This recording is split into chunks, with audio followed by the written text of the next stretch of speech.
Hello बच्चा party, नमस्कार, जय हिंद, राधे राधे। क्या हाल चाल है आप सभी लोगों के। आशा करती हूँ आप सभी लोग अच्छे होंगे, मस्त होंगे, स्वस्थ होंगे और बेहतरीन तरीके से अपनी पढ़ाई भी कर रहे होंगे। Good evening. जल्दी जल्दी से एक बार सेशन के साथ जुड़ जाओ और फिर हम क्लास को स्टार्ट कर लेंगे। शुभ, प्रियंका, अमित, मोनू, अलख, प्रांजल, मनोज, अखिल, संदीप, प्रियंका, अनुष्का, अमित, भूमिका, माही, गुलाब, सृष्टि, राजेश, अनवी। ओके, तो सभी को नमस्कार है। कैसे हो, क्या हालचाल है और कैसी बीती आपकी राखी, रक्षाबंधन भैया कैसे बीता है आपका, बताएं। ओह, वही मैं सोचूं ये क्या हो गया। हाँ मैडम, उल्टी पुल्टी कैसे हो रही है? कैमरे में मुझे दिख रहा है कि मैं उल्टी पुल्टी नाच रही हूँ।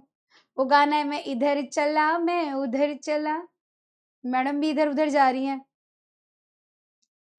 हेलो बेटा जी, कैसी बीती है आपकी रखी, बताओ भैया। मस्त मस्त, लड़कियों की तो मस्ती बीती होगी, है ना? पैसा मिला होगा।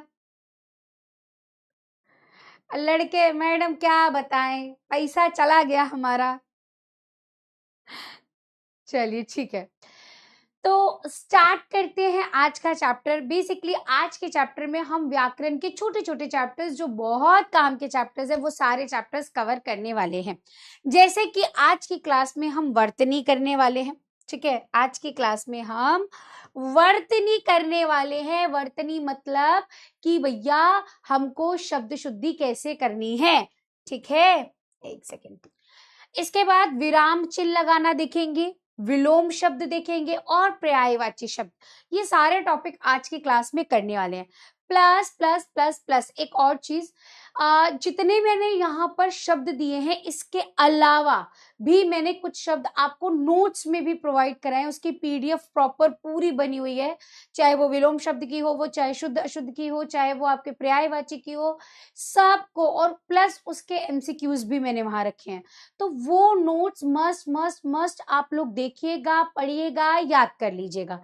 ठीक है, इसके लिए आपको मैं कहूं कि अदर कोई बुक खरीदो, किसी बुक से याद करो, आपको करने की जरूरत नहीं, कोई बुक लेने की जरूरत नहीं। मैंने आपको नोट्स में दे दिया है, इतना पढ़ लिया, क्लास के नोट्स पढ़ लिए, सफिशिएंट है। इसके बाहर आपको कोई पीडीएफ, कोई बुक, कुछ भी लेने की जरूरत नहीं पड़ेगी। इसी से आराम से आपके ये सारे चैप्टर्स हो जाएंगे। ठीक है बेटा जी, चलो तो बढ़ते हैं आज के चैप्टर में, जिसमें आज हम क्या क्या पढ़ने वाले हैं। ठीक है बेटा, तो आज हम वर्तनी पढ़ेंगे, विराम चिन्ह पढ़ेंगे, विलोम शब्द पढ़ेंगे और पर्यायवाची शब्द। ये 4 टॉपिक आज की क्लास में हम कवर करेंगे। अब देखो बेटा, वर्तनी भी हम समझ सकते हैं, विराम भी हम समझ सकते हैं, विलोम समझने वाली चीज नहीं, याद करने वाली चीज होती है, फिर भी मैं यहाँ पर कुछ आपको बताऊंगी। और पर्यायवाची भी शब्द हमें याद करने पड़ते हैं, उसमें भी कुछ समझने वाली चीज होती नहीं है। बट मैं क्लास में लेकर इसलिए आई हूं ताकि आपको कुछ एक आइडिया मिल सके कैसे याद कर सकते हैं और कैसे इसके क्वेश्चंस आते हैं। ठीक है बेटा जी, चलिए तो स्टार्ट करते हैं आज का चैप्टर। और लास्ट चैप्टर हमने कौन सा किया था, एक बार आप लोग मुझे बताएंगे। हमने दीपदान चैप्टर करा था, दीपदान। इस चैप्टर में किसी को कोई समस्या तो नहीं आई थी? अगर सबको ये चैप्टर क्लियर है तो एक बार थम्स अप कर दो, जल्दी से बताओ। अगर ये चैप्टर सभी का अच्छे से तैयार हो गया है तो एक बार आप लोग थम्स अप कर देंगे, फिर मैं आगे बढ़ूंगी। बताओ। हाँ जी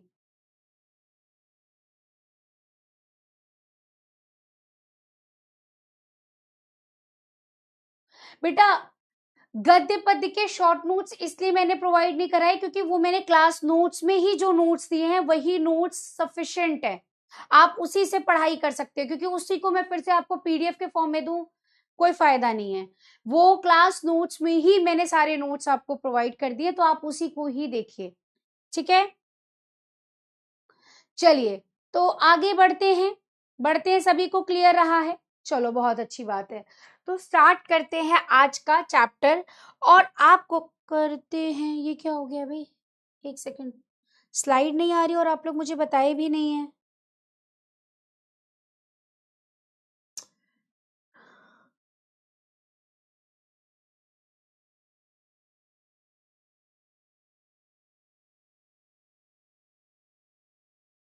एक सेकेंड बेटा।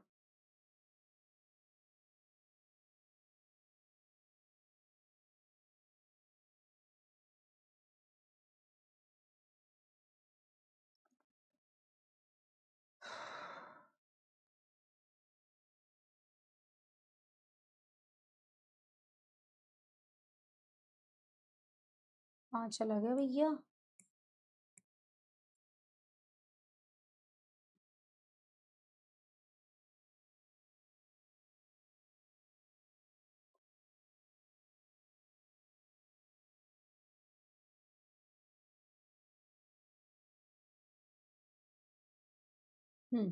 ठीक है।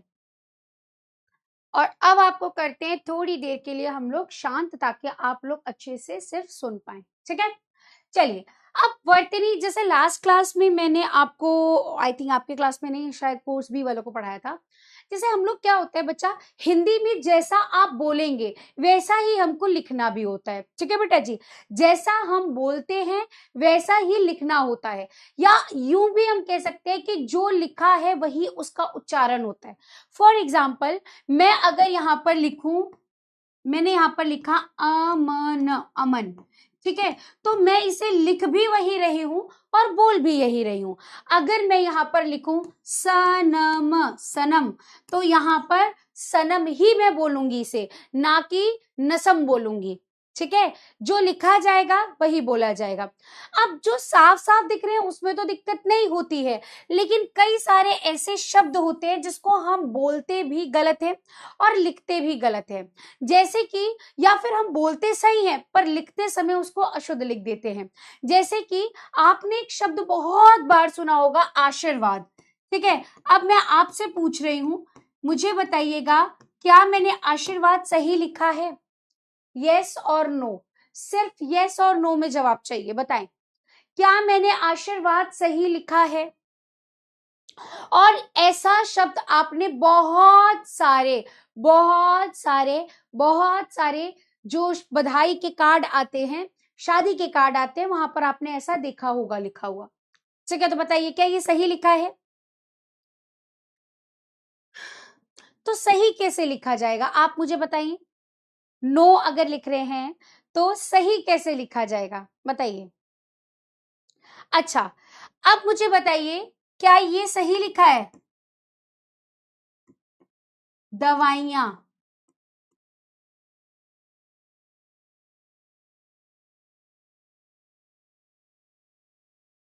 क्या मैंने दवाइयां सही लिखा है?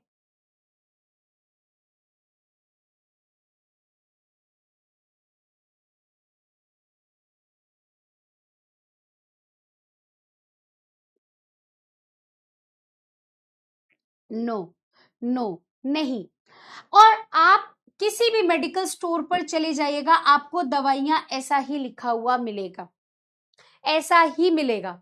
सभी मेडिकल स्टोर पर दवाइयां ऐसे ही लिखा हुआ मिलता है, जबकि ये अशुद्ध है। बड़ी ई आती ही नहीं है, छोटी आती है।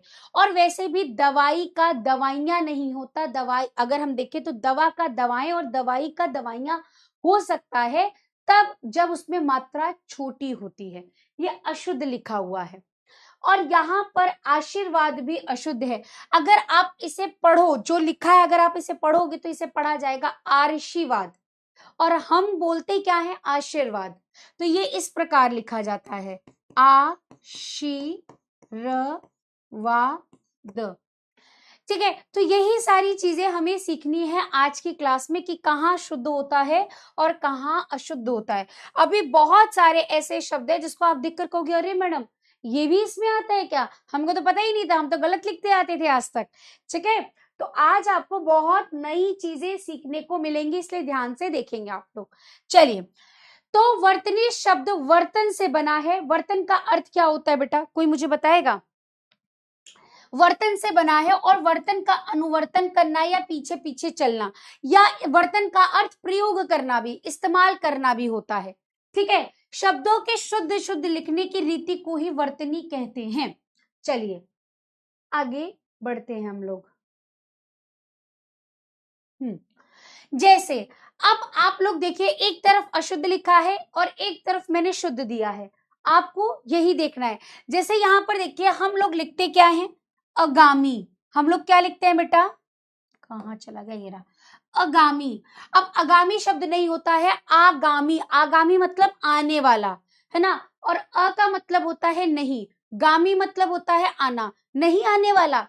आगामी का मतलब तो होता है आने वाला, है ना, तो ये अर्थ गलत दे देगा, ये सही होगा। ठीक है, तो ये आपका सही है। इसी तरीके से हम लिखते हैं अत्याधिक। कई जगह लिख देते हैं ना अत्याधिक, अत्याधिक नहीं होता है, अत्यधिक होता है। शब्द शुद्ध क्या होता है बेटा, अत्यधिक। और पता है ये शब्द किससे बना है, अति जमा अधिक से। अति जमा अधिक से बना है अत्यधिक, यण संधि का प्रयोग हुआ है इसमें। अब अनसुईया, अनसुईया लिखा है, जबकि क्या होता है अनसुईया, अनु नहीं होता अन होता है, तो ये सही होगा।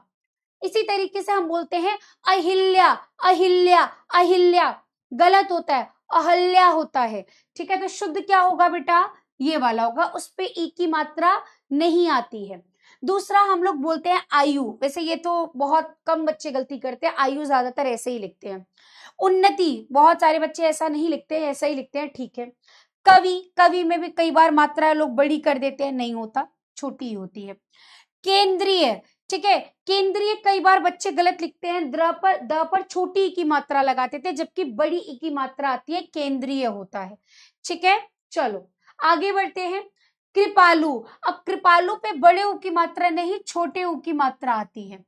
अब देखो चहर दीवारी, हम कई बार तो बच्चे बोल देते हैं चार दीवारी, ये तो बोलते ही नहीं, वो तो ये बोल देते हैं चार दीवारी, ये जबकि और गलत होता है। ठीक है, शब्द क्या होता है चहर दीवारी, बहुत लोग बोलते हैं, ये भी गलत है। सही क्या होता है चहार दीवारी। क्या होता है चहार दीवारी, यानी चारों दीवारों के बीच का। दयालु, दयालु में छोटे ऊ की मात्रा। दावात, दवात होता है। अनाधिकार, अनधिकार होता है। अनुकूल में अब देखो बहुत ज्यादा बच्चे दोनों मात्रा छोटी लगा देते हैं, जबकि कूल में बड़े ऊ की मात्रा आती है। अलौकिक में ल पर डबल ओ की मात्रा आती है। आहार, बहुत लोग बोलते हैं मैंने आहार लिया, आहार होता है। ठीक है, अ शब्द जहां भी लगा वो शब्द को नेगेटिव बना देता है, आहार होगा। यहां तक सभी को शब्द समझ में आ रहे हैं, कहाँ कहाँ गलतियां हमारी होती हैं, यहां तक सबको समझ में आ रहा है, बताइए, बताएं, क्लियर है, सभी को समझ में आ रहा है। चलिए अब आप लोग मुझे कमेंट सेशन में लिखकर दिखाइए कि अहल्या कैसे लिखा जाएगा। अभी थोड़ी देर पहले मैंने आप लोगों को अहल्या लिखना सिखाया था, बताइए अहल्या कैसे लिखा जाएगा, क्लियर है। ठीक है, कमेंट्स में आप लोग अहल्या लिखकर दिखाएंगे कि अहल्या कैसे लिखा जाता है। ठीक है, बढ़े आगे, चलो, यस क्लियर क्लियर, ठीक है। हिंदी में टाइप नहीं हो पाएगा, आप लोग तो इंग्लिश में लिख रहे हो, ऐसे कैसे समझ में आएगा मैडम को, हाँ वेरी गुड, यहाँ पर एक बच्ची ने लिखा था, बहुत अच्छा, 2-3 बच्चों ने हिंदी में लिखा है। ठीक है, आगे बढ़ते हैं। इसके बाद आ जाते हैं हम लोग, अच्छा अगर किसी को समझ में नहीं आता ना बेटा, तो मुंह से ये लिखना पड़ता है कि मैम मुझे ये वाली चीज समझ में नहीं आई, ऐसे काम नहीं चलता है। एक दो बच्चे ये वाले आते हैं जिनको कुछ आए ना आए तो भी डिंग कर देना है, भैया बताओ क्या समझ में नहीं आया। मतलब अभी आप तुमको ये बताया कि क ऐसे नहीं ऐसे लिखा जाता है, और आपको मैडम नहीं समझ में आया, तो मैडम इसमें क्या करेंगी, कहने का मतलब इसको थोड़ा घिस लो, इस्तेमाल कर लो, हाँ किसके लिए बचा के रखे हो। चले आगे, चलिए आगे देखिए। अब आशीर्वाद वाला, अभी थोड़ी देर पहले हमने बात करी थी, देखो ये सही लिख दिया, ये गलत हो जाएगा, यहाँ इसको सही गलत कर देते हैं, आशीर्वाद। कई बार क्या होता है ना, जब टाइपिंग किया जाता है तो टाइपिंग को भी पता है कि ये गलत लिख रहे हो, वो ऑटो करेक्ट कर देता है। यहाँ वही हुआ है, ऑटो करेक्ट कर दिया है उसने। आशीर्वाद है ये। एक के नहीं होता है, एक के होता है, एक की मात्रा आती है। कवित्री मोस्ट इंपॉर्टेंट है, बहुत ज्यादा बच्चे इसको गलत करते हैं। वो पढ़ते हैं कवियत्री और वही लिखते भी हैं, कवियत्री नहीं, कव और य पर छोटी की मात्रा, त्र पर बड़ी की मात्रा। ये याद रखना बेटा, कवित्री वाला एग्जाम में कई बार आता है।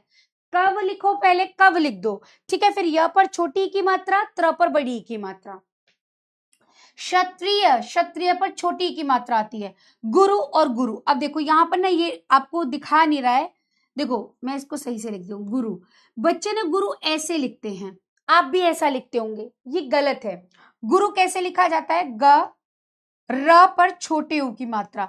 अच्छा, आप में से बहुत सारे बच्चों को पता है कि र पर छोटे उ की मात्रा कैसे लगती है और बड़े उ की मात्रा, किसी को पता है? बताइए, किसी भी बच्चे को पता है कि र पर छोटे उ की मात्रा कैसे लगती है और बड़े उ की मात्रा? बताओ भाई, पता है? हाँ, र पर छोटे उ की मात्रा और बड़े उ की मात्रा में क्या डिफरेंस होता है, देखो अभी बताती हूँ। जब र पर छोटे उ की मात्रा लगती है तो उस पर हुंडी गोल घूमती नहीं है, ये गलत है। क्या होगा, ये ऐसे आएगा। अब देखो, र पर अगर मुझे बड़े उ की मात्रा लगानी है तो ये पूरा गोल घूम जाएगा। बेसिकली ये जो चीज है ये पूरी गोल घूमेगी और ये गोल नहीं घूमेगी, ये डिफरेंस होता है।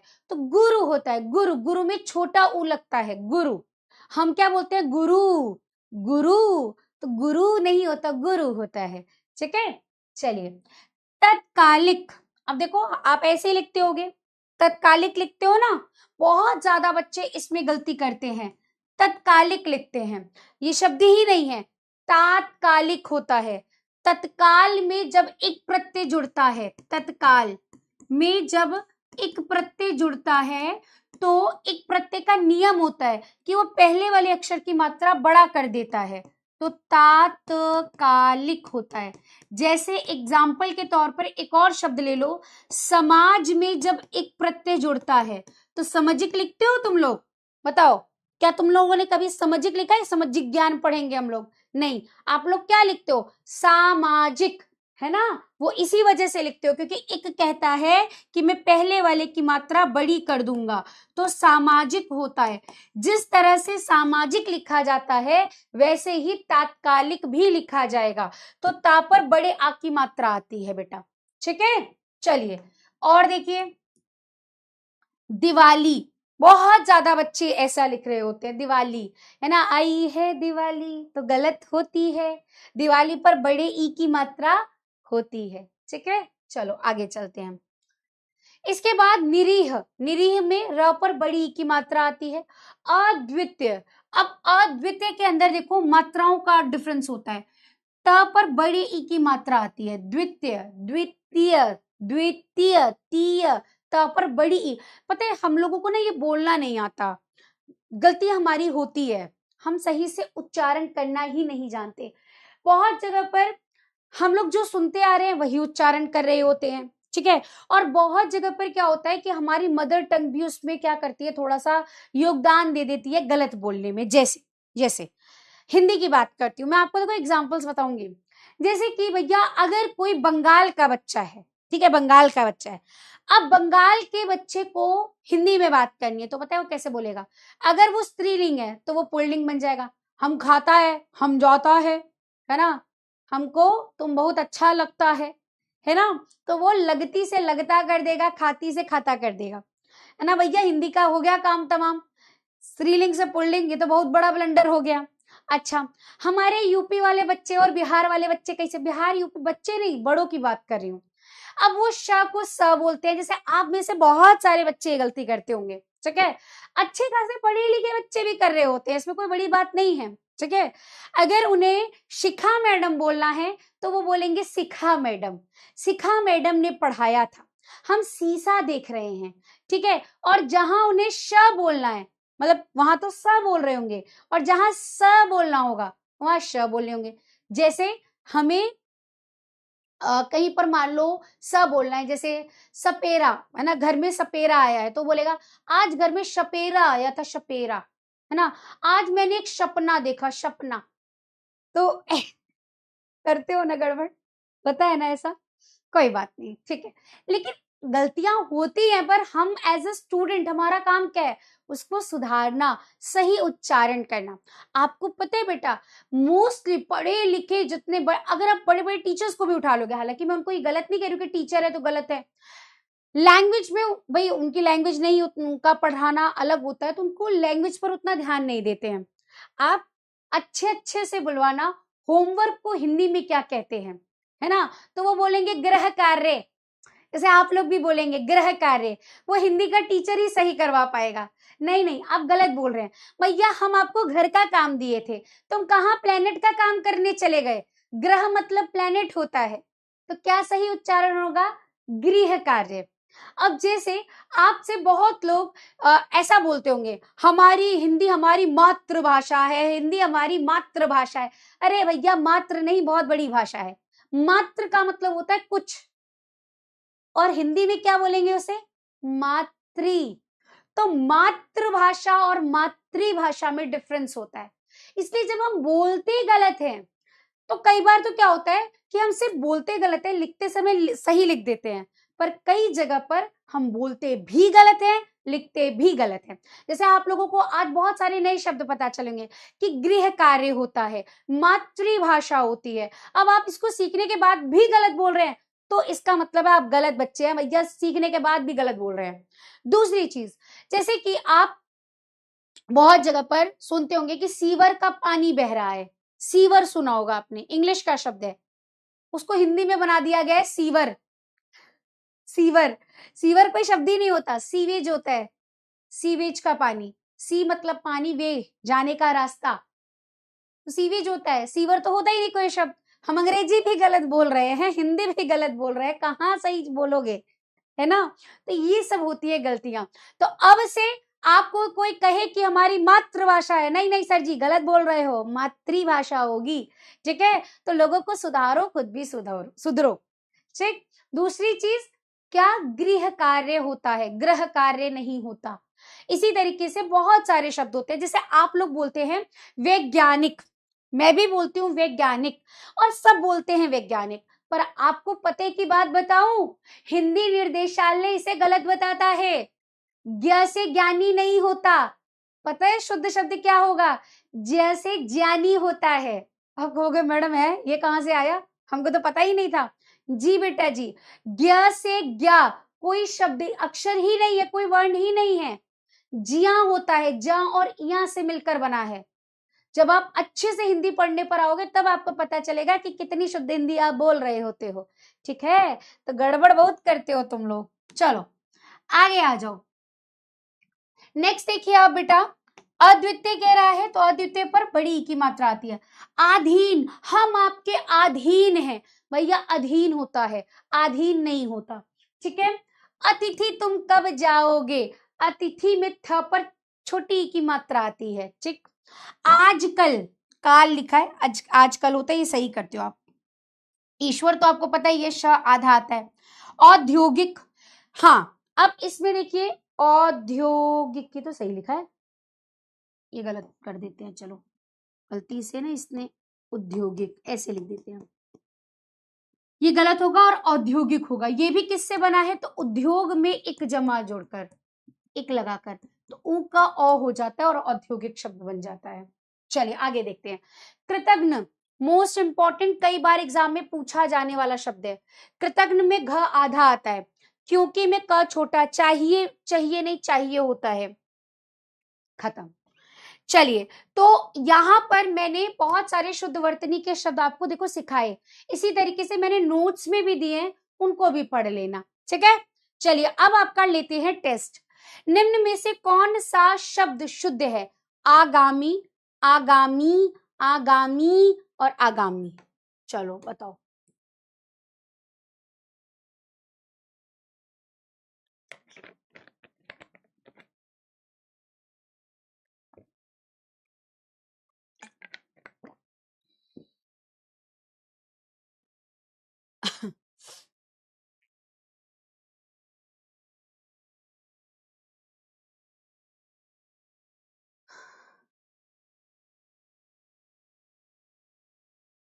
Very good. ऑप्शन कौन सा राइट हो जाएगा? ए, बी, सी और डी?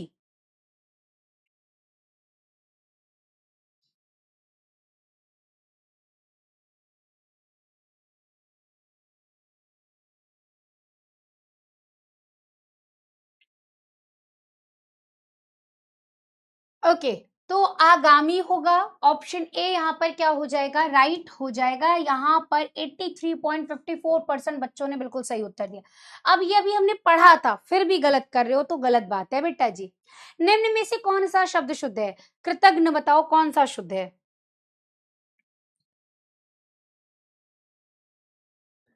कृतज्ञ।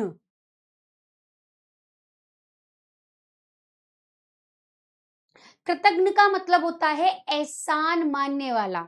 जो दूसरों का एहसान मान लेता है उसे बोलते हैं कृतज्ञ। बोलते हैं ना, मैं आपका एहसान मंद रहूंगा, ठीक है, तो उसे कृतज्ञ कहते हैं।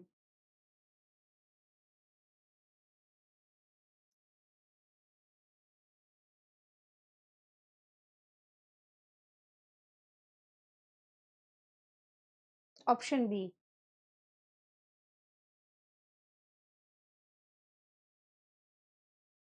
क्लास रिफ्रेश कर लो बेटा, पोल आ जाएगा।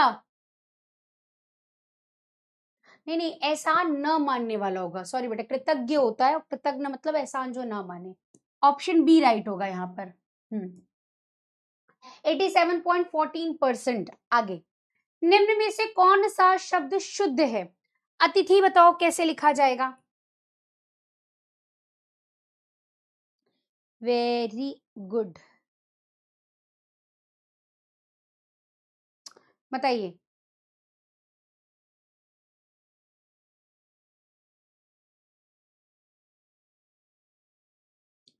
निम्नलिखित में से कौन सा शब्द शुद्ध है?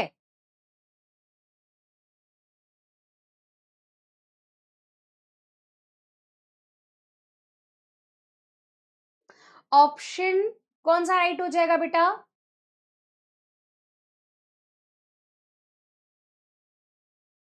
हाँ जी, तो यहां पर अतिथि, ऑप्शन बी इसका क्या हो जाएगा?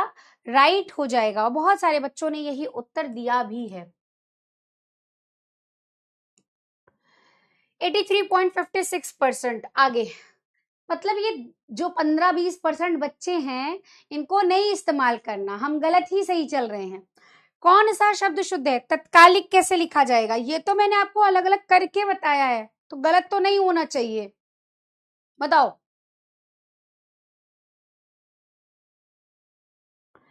तत्कालिक शब्द कैसे लिखा जाएगा?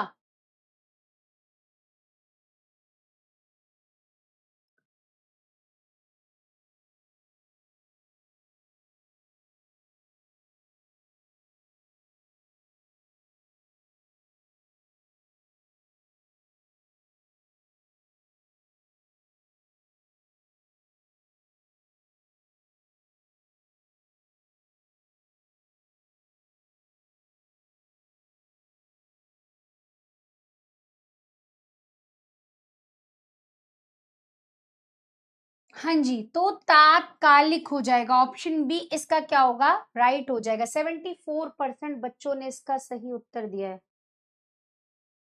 ठीक है, ये देखो, मतलब इसमें और कम आ गए, मतलब बाकियों में तो फिर भी ठीक ठाक थे, इसमें सबसे कम हो गए हैं। बहुत अच्छा। हाँ, ये ए पर तत्कालिक, मतलब थोड़ी देर पहले बताया था ये गलत है, और तात्कालिक होता है, ये भी बताया क्यों होता है, क्योंकि एक प्रत्यय लगने से आ की मात्रा जुड़ जाती है। जैसे समाज में एक प्रत्यय जोड़ते हैं तो सामाजिक होता है, वैसे ही तत्काल में जब एक प्रत्यय जुड़ता है तो तात्कालिक होता है। भूगोल में एक जोड़ो तो भौगोलिक होता है, उद्योग में एक जोड़ो तो औद्योगिक होता है, ठीक है, इतिहास में एक जोड़ो तो ऐतिहासिक होता है, ठीक है। ऐसे एक शब्द और है, देख लो, इतिहास में एक प्रत्यय जोड़ोगे तो क्या शब्द बनेगा? ऐतिहासिक। समझे? तो गड़बड़ मत करो बेटा। आगे, निम्न में से कौन सा शब्द शुद्ध है? बताओ।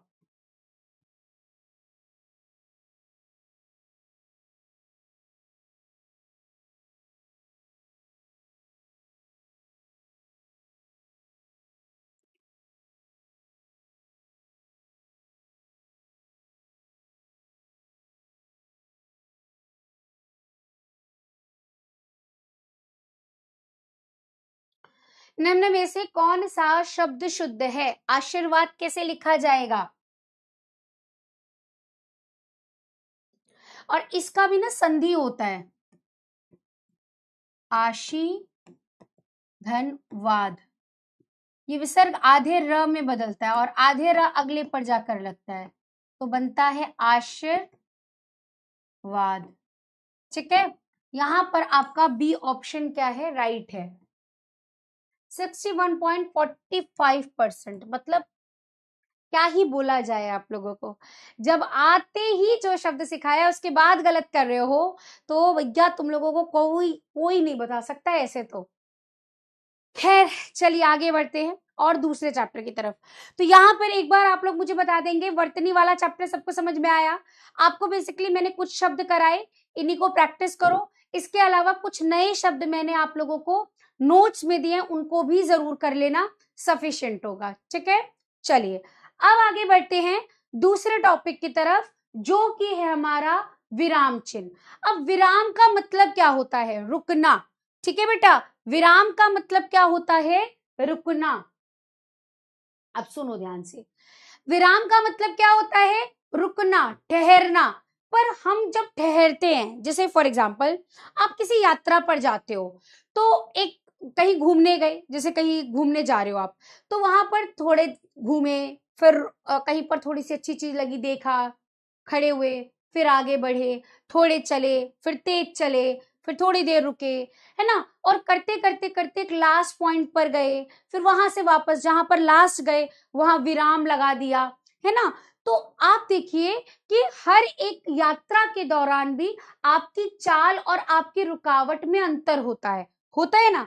इसी तरीके से जब हम बोलते हैं तो बोलते समय भी हमारे बोलने में कुछ रुकावटें आती हैं, जहां पर हमें रुकना होता है, और उस रुकने के स्थान पर कुछ चिन्ह लगाए जाते हैं जिसको हम विराम चिन्ह कहते हैं। ठीक है, अब ये विराम चिन्ह हमारे इमोशन से भी जुड़े होते हैं, हमारे हाव भाव से भी जुड़े होते हैं, तो हमें उसके साथ उनको भी लगाना होता है। ठीक है, तो यहाँ पर अभी हम जानेंगे विराम चिन्ह के बारे में। विराम का अर्थ होता है रुकना। ठीक है, ऐसे चिन्ह जो पद या वाक्यांश या वाक्य खंड के परस्पर मतलब होता है आपस में संबंध बताने, उनके भावों, विचारों, अर्थों। अब देखो ये अर्थों गलत लिखा है ना, अर्थों होगा।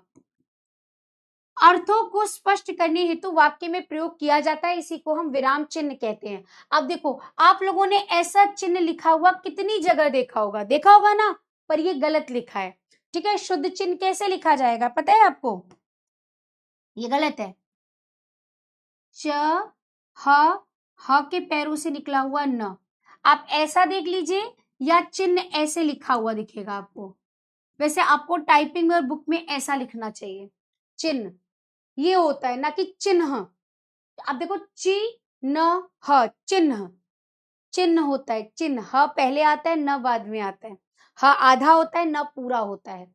ठीक है, चलिए आगे बढ़ते हैं।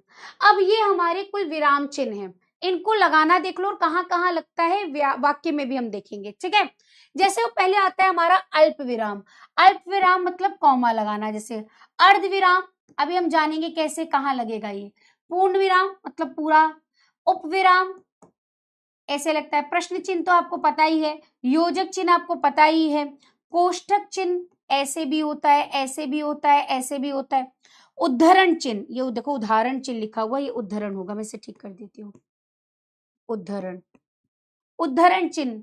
ठीक है, इस तरह से इन्वर्टेड कॉमास, इसको इंग्लिश में आप बोलते हो। विस्मय आदि बोधक, लाघव चिन्ह, ठीक है, निर्देशक चिन्ह, विवरण चिन्ह और त्रुटिपूर्ण चिन्ह। अब ये चिन्ह कैसे और कहाँ प्रयोग करे जाते हैं, इनको एक बार हम देख लेंगे। ठीक है, चलिए तो सबसे पहले पूर्ण विराम। पूर्ण विराम का मतलब होता है जो सबसे लास्ट में लगाया जाता है, जहां पर हमारा वाक्य अंत कर लेता है, उसे हम पूर्ण विराम कहते हैं। ठीक है, हम बोलते समय वाक्य खत्म होने के बाद विराम देते हैं, इसी प्रकार लिखते वक्त वाक्य खत्म होने के बाद पूर्ण विराम लगाते हैं। जैसे लड़के का पैर फिसल गया, पूर्ण विराम। सब बच्चे उसके पास गए, पूर्ण विराम। राम वन गए, पूर्ण विराम। रहीमन पानी राखिए, बिन पानी सब सून। कैसी दुविधा है, मैं आज नहीं मैं जा नहीं सकता, पूर्ण विराम। तो आप सब में देखोगे क्या लगा है, पूर्ण विराम लगा है। वाक्य के जो अंत में लगता है उसे हम पूर्ण विराम कहते हैं। यहां तक क्लियर है बेटा? पूर्ण विराम तो सबको पता होता है कहाँ लगता है, ठीक है? पूर्ण विराम सबको पता है कहां तक लगता है, यस और नो? बताएं, आगे बढ़ू? पूर्ण विराम पता चल गया कहां कैसे लगेगा, आगे बढ़े। चलिए नेक्स्ट आ जाता है हमारा अर्ध विराम। अर्ध विराम का चिन्ह देखो कैसा है, वहां ऊपर लगा हुआ है। अब जहां पूर्ण विराम की अपेक्षा यानी पूरे विराम की अपेक्षा थोड़े कम में और अल्प विराम की अपेक्षा अधिक, देखो एक होता है अल्प विराम। अल्प विराम मतलब होता है कॉमा लगाना, ठीक है? वो थोड़ी थोड़ी दूर पे लग जाता है। और अर्ध विराम उससे थोड़ी ज्यादा पर लगता है। जैसे फॉर एग्जाम्पल मैं वाक्य यहां पर अंत होना है, ठीक है? अब मान लीजिए मैंने यहां तक का वाक्य बोला, अब मुझे थोड़ी देर रुकना था, तो ये कॉमा लगा के फिर बोलकर पूर्ण विराम लगा दूंगी। और अल्प विराम कहाँ लगता है, वो यहाँ पे भी लग सकता है, ऐसे भी लग सकता है। बात समझ में आ रही है? अल्प विराम थोड़े में भी लग सकता है, लेकिन अर्ध विराम आधे से ज्यादा और पूरे से थोड़े से कम में लगता है, ठीक है? चलिए जैसे सूर्यास्त तो हो गया, लालिमा का स्थान कालिमा ने ले लिया। सूर्योदय हो गया, चिड़िया चहचहाने लगी और कमल खिल गए। फलों में आम को सर्वश्रेष्ठ फल माना गया है, लेकिन श्रीनगर में और ही किस्म के फल विशेष रूप से पैदा होते हैं, ठीक है? तो इसे हम क्या कहते हैं, अर्ध विराम कहते हैं। अर्ध विराम का मतलब क्या होता है बेटा, जो पूर्ण विराम की अपेक्षा पूर्ण विराम की तुलना में थोड़े पहले लगता है, और अल्प विराम बहुत पहले लगता है, ठीक है? ठीक है बेटा, यहां तक सभी को क्लियर है? क्लियर है? अर्ध विराम कब लगता है, देखो पूर्ण विराम लास्ट में लगता है, और अर्ध विराम आधे में लगता है, मतलब आधे से ज्यादा में, और अल्प विराम कम में भी लग जाता है, ठीक है? आगे बढ़े, चलिए नेक्स्ट है अल्प विराम। अल्प विराम मैंने अभी आपको बताया, वाक्य में बीच में विराम उत्पन्न करने वाले को हम अल्प विराम कहते हैं। जैसे आप बहुत सारी चीजें लिख रहे हैं, आपको बहुत सारी चीजों को लिखना है, तो आप कॉमा लगा लगा के लिखते हैं, उसी को हम बोलते हैं अल्प विराम। जैसे सेब, अमरूद, केला, आम उपयोगी फल हैं, तो ये कम में भी लग सकते हैं। पर अर्ध विराम जो है, अर्ध विराम ये जो है, ये आपका आधा वाक्य हो जाने के बाद लगता है, ठीक है? गांधी जी ने कहा, करो या मरो, अतः वह पागल है, राम घर लौट चलो, 15 अगस्त 1947 को आजादी मिली, ठीक है? तो ये सब आपका क्या हो जाएगा, अल्प विराम हो जाएगा। 15 अगस्त से मुझे याद आया बेटा कि अभी हम लोग एक और नई चीज करने जा रहे हैं कि 15 अगस्त में आप सभी लोग अपने घर पर झंडा फहराते हुए क्या करेंगे, अपनी सेल्फी लेंगे और उसे कम्युनिटी पर पोस्ट करेंगे, ठीक है? तो हम देखना चाहते हैं कि हमारे भैया बैच में कितने ऐसे देशभक्त हैं जो हर घर में तिरंगा, हमारा एक मुहिम है कि हर घर तिरंगा, तो आप लोगों को भी अपने घर पर तिरंगा फहराना है और अपनी फोटो पोस्ट करनी है, ठीक है? चलिए, तो इस तरह से ये आपका क्या हो जाता है बेटा जी, अल्प विराम हो जाता है। अब मैं यहाँ पर एक बार डाउट देख लेती हूँ, किसी का रह गया हो। बेटा जब कहीं पर पूर्ण विराम डबल लगा होता है, वो आपको सिर्फ दोहे या पद में, पदखंड में बेसिकली देखने को मिलेगा, ठीक है? और वो तब लगाया जाता है जहां पर कोई इंडिकेशन देना होता है, जैसे कि आप रामचरितमानस की पंक्तियों में ऐसा देखने को मिलेगा, ठीक है? आपको एक लाइन पर ऐसा लिखा होगा और फिर ऐसे लिख दिया जाएगा, अंत कर दिया जाएगा। वो बेसिकली एक दोहे को अंत करने के लिए या कोई छंद का अंत करने के लिए लिखा जाता है, वो सिर्फ पद्य खंड में होता है। ये जो मैं आपको बता रही हूँ व्याकरण का है और ये गद्य खंड में प्रयोग होता है, ठीक है बेटा जी? चलिए, नोट्स कहाँ मिलेगा हिमांशी बेटा, आपको नोट्स का सेक्शन लेक्चर के साइड में आप देखोगे छोटा सा आइकन बना है, उसको आप क्लिक करोगे, वहीं पर आपको नोट्स का सेक्शन भी मिल जाएगा, ठीक है?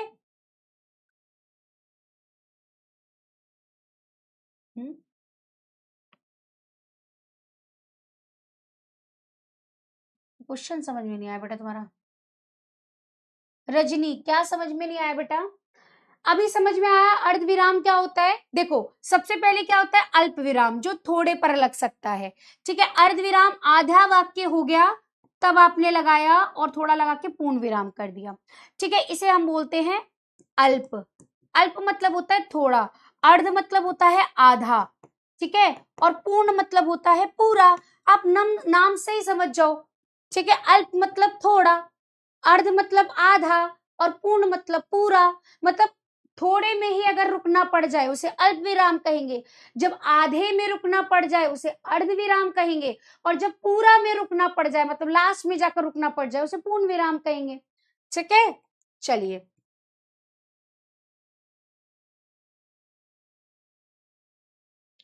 अभी बताती हूँ सौम्या, इसको भी क्लियर कर दूंगी। आगे आ जाओ। नेक्स्ट क्या आ जाता है? उपविराम। उपविराम कैसे लगता है? ऐसे लगेगा। ठीक है, अपूर्ण विराम भी कहा जाता है इसे, जो कि पूरा ना हो। ठीक, जब किसी को अलग से दर्शाया जाता है, जैसे माँ, ममता की प्रतिमूर्ति, सुमन, अमित। हमें कई बार होता है ना किसी का कन्वर्सेशन यानी किसी के बीच में वार्तालाप हो रही है तो भी हम उनके बीच में ऐसा लगा देते हैं, तो इसे हम उपविराम कहते हैं। चलिए आगे देखिए। नेक्स्ट आ जाता है प्रश्नवाचक चिन्ह, जो कि अंत में लगता है जब प्रश्न पूछा जाता है। ये तो सबसे आसान है, आप लोग कर लोगे। नेक्स्ट आ जाता है योजक चिन्ह। योजक चिन्ह कब लगता है बेटा? जब किसी दो शब्दों के बीच में, ठीक है, जो विलोम शब्द हो तब लगता है, मिलते जुलते शब्द हो तब लगता है। ठीक है, जैसे मैं कहूं दिन रात तो योजक चिन्ह लगेगा, खाना पानी योजक चिन्ह लगेगा, दाल चावल योजक चिन्ह लगेगा, माता पिता योजक चिन्ह लगेगा। या फिर मैं कोई मिलते जुलते शब्द बोलूं, जैसे पोथी पोथी तो पोथी पोथी के बीच में लगा दिया, पढ़ पढ़ पढ़ पढ़ के बीच में लगा दिया। यानी कि जब दो शब्द मिलते जुलते हों या फिर दो शब्द एक दूसरे के विलोम हो तो उनके बीच में योजक चिन्ह लगता है। ठीक है, जैसे राजा रानी, पुत्र पुत्रियां, जीवन मरण, अच्छा बुरा आदि, मारना मरना, करना धरना, 10-20, अधिक से अधिक, बड़ा सा पेट, धीरे धीरे, भागो भागो, दो दो, चाय वाय, काम धाम। ठीक है, तो ये भी आपको पता चल गया कि योजक चिन्ह कहाँ लगता है।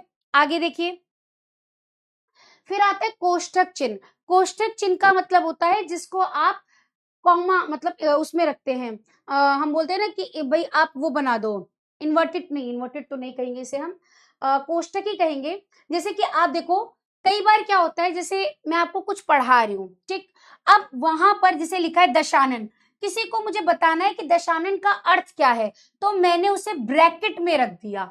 ठीक है, उस ब्रैकेट को हम हिंदी में बोलते हैं कोष्ठक।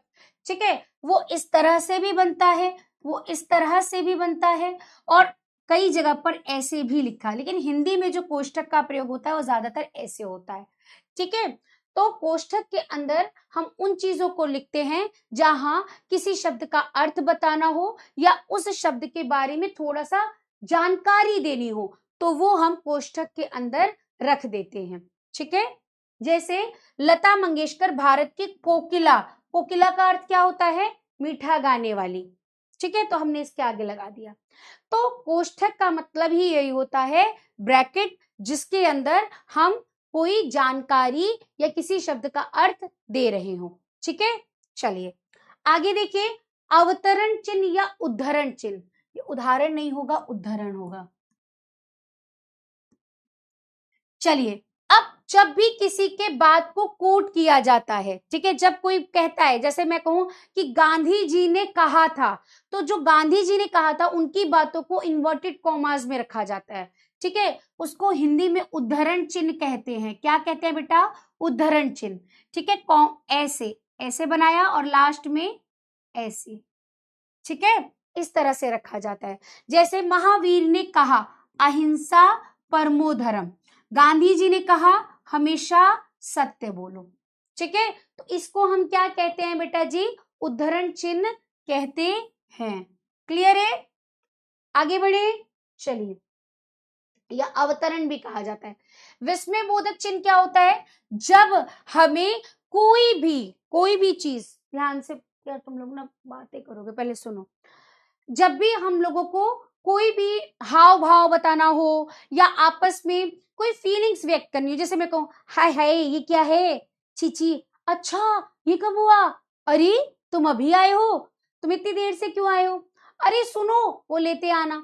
तो जब भी हम किसी को संबोधित करते हैं या हम कोई घृणा का भाव रखते हैं, शोक का भाव रखते हैं, हर्ष का भाव रखते हैं, या हमें कोई चीज बहुत अच्छी लगती है, मतलब या दुख का भाव हाय कितना गंदा हुआ, या घृणा हो छी छी कितना गंदा है, या कोई बहुत अच्छी चीज दिख जाए, है ना, अरे वाह तुम तो फर्स्ट आए, तो ऐसे में जब भी हम ये सारी चीजें बोलते हैं उसके बाद विस्मय बोधक चिन्ह लगता है। ठीक है, जैसे हे राम ये क्या हो गया, तो हमने लगा दिया हे राम के बाद छी छी, तो छी छी कितना गंदा है, आह कितना सुहावना मौसम है। ठीक है, हाय बेचारा, तो हाय के बाद आपने लगा दिया। ठीक है ना, आप कहें अरे वाह तुम फर्स्ट आए, तो अरे वाह के बाद लगा दिया। ठीक है, अरे के बाद लगा दो। तो इन सब को हम विस्मय आदि बोधक चिन्ह कहते हैं। ठीक है, आगे लाघव चिन्ह का मतलब होता है जब हमें किसी चीज को शॉर्टकट में लिखना होता है, जैसे कि आप डॉक्टर लिखते हैं, डॉक्टर को आपको लिखना है शॉर्टकट में, तो आप उसके सामने ऐसे लिख देते हैं ना। जैसे आपने बैचलर्स डिग्री लिखने की, आपने क्या पढ़ाई करी है, तो बीए, बीए में कैसे लिखोगे आप, ऐसे लिखते हैं ना, ऐसे, या तो ऐसे लिखेंगे या बिंदी लगा देंगे, तो ये होता है। उत्तर प्रदेश आप ऐसे ही लिखते हैं शॉर्टकट, है ना, बीए, कृपया, डॉक्टर। ठीक है, तो इस तरह से आपका क्या हो जाता है कि इसे हम लाघव चिन्ह या संक्षेप सूचक चिन्ह भी कहते हैं। इसके बाद आ जाता है निर्देशक चिन्ह। अब निर्देशक चिन्ह क्या होता है, आप में से बहुत सारे बच्चों ने, एक बच्चे ने क्वेश्चन भी किया था कि मैम योजक चिन्ह और निर्देशक चिन्ह तो सेम लग रहे हैं, है ना। देखिए बेटा, निर्देशक चिन्ह जो होता है, जैसे कई बार आप ऐसा भी लिखते हैं कि निम्नलिखित दिए गए हैं, आप ऐसा करके लगा देते हैं, आप इसे ऐसे भी ले लीजिए, वो ज्यादा अच्छा है, ऐसे ले लीजिए। ठीक है, कि कहीं पर भी आपने लगाया और लास्ट में ऐसे लगा के लिख दिया। ठीक है, तो उसे हम निर्देशक चिन्ह भी कहते हैं, कई जगह ऐसे भी यूज किया जाता है, कोई दिक्कत नहीं है। तुम्हें एक अच्छा नागरिक बनना है परिश्रम लगन निष्ठा से। गांधी जी ने कहा सत्य अहिंसा से हम देश के को आजाद कर सकते हैं, या हम कहेंगे कि निम्नलिखित लिखा गया है, तो आप ऐसे करके छोड़ देते हो, फिर लास्ट में आ जाता है। ठीक है, आगे विवरण चिन्ह। अच्छा, अभी आप कहेंगे मैम ये यहाँ पर भी आपने कह दिया विवरण चिन्ह। विवरण चिन्ह के अंदर जैसे हमें कभी, जैसे मैंने कहा ना कि निम्नलिखित, हम बोलते हैं ना कई जगह पर कि आपसे कोई प्रश्न पूछा जाए कि गांधी जी ने क्या क्या, ऐसे लिखा, आपसे प्रश्न पूछा जाए कि गांधी जी ने कौन कौन से आंदोलन किए, तो आप ऊपर लिखिए गांधी जी ने निम्नलिखित आंदोलन किए, तो आप इस तरह से चिन्ह लगाकर छोड़ देंगे। ये ज्यादातर विवरण चिन्ह के अंदर ही प्रयोग होता है, पर कई बार हम लोग इसे निर्देशक चिन्ह के अंदर भी प्रयोग कर देते हैं। लेकिन निर्देशक का मतलब ही होता है निर्देश देना, किसी को आप ऑर्डर दे रहे हो, किसी को आप कुछ कह रहे हो, किसी को आप बता रहे हो, तो अक्सर आप लोगों को यही वाला चिन्ह देखने को मिलता है। ठीक है, और हम लोगों को जो ये वाला जो चिन्ह है, ये जो चिन्ह है, ये हमें किसमें देखने को मिलता है, जब हम किसी को विवरण दे रहे होते हैं, ब्यौरा दे रहे होते हैं। ठीक है, क्योंकि आप अखबार उठाकर देखिए या किसी का आर्टिकल उठाकर देख लीजिए, कई जगह पर ऐसे विवरण चिन्ह लगा दिए जाते हैं या ऐसे विराम चिन्ह लगा दिए जाते हैं। पर अगर आपसे एग्जैक्टली पूछा जाए कि कहाँ कौन सा सही लगेगा, तो निर्देशक चिन्ह ऐसे लगता है और आपका जो विवरण चिन्ह है वो इस तरह से लगता है। आप इसे कंफ्यूज मत होइएगा, क्योंकि एक बच्चा इसको उठकर कहे कि मैडम ये तो योजक का भी चिन्ह है। नहीं, योजक का आपको पता होगा, योजक थोड़ा छोटा होता है, योजक का चिन्ह जो होता है वो छोटा होता है, और उसकी अपेक्षा में निर्देशक जो होता है वो थोड़ा सा बड़ा होता है, डिफरेंस इतना होता है बस। ठीक है, चलिए, हिमालय से कई नदियां निकलती हैं जिसमें मुख्य है गंगा। ठीक है, यमुना, अच्छा हिमालय से पूछे ना, ठीक है, तो इस तरह से रख सकते हैं आप। अगला देखिए त्रुटिपूर्ण चिन्ह। अब जैसे मान लो मुझसे कोई गलती हो गई या मैं कुछ लिखते लिखते भूल गई, तो हम कैसे करते हैं, लिखा, हमने लिखा भूल गए तो ऐसे लिखकर ऊपर लिख दिए राम चला गया, या मैं लिख रही थी कि सीता खीर लाई, अब खीर लिखना भूल गई तो मैं ऐसे लगाकर ऊपर लिख देती हूँ। तो इसी को हम बोलते हैं त्रुटिपूर्ण चिन्ह या हंस पद चिन्ह के नाम से भी इसे जाना जाता है। ठीक है, चलिए एग्जाम में आपके सबसे ज्यादा जो क्वेश्चन पूछे जाएंगे वो आपके उससे पूछे जाएंगे विस्मय चिन्ह से, लाघव चिन्ह से, ठीक है, त्रुटि से, और आपका बस इन दो तीन से तो ज्यादा पूछता, हाँ अल्प विराम और अर्ध विराम से। अल्प विराम और अर्ध विराम से तो सबसे ज्यादा क्वेश्चन आते हैं। ठीक है, चलिए तो अब हम क्वेश्चन कर लेते हैं। विराम चिन्ह का अर्थ क्या होता है, चलिए बताइए।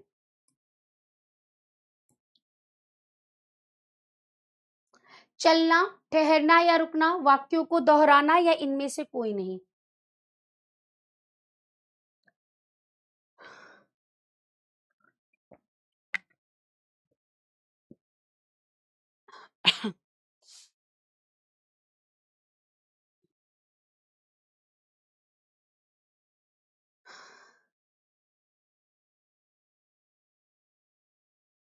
ऑप्शन बी, विराम चिन्ह का अर्थ क्या होता है, कहीं पर ठहर जाना, रुक जाना। ठीक है, तो ऑप्शन कौन सा राइट हो जाएगा बेटा, डी हो जाएगा, ठहरना या रुकना।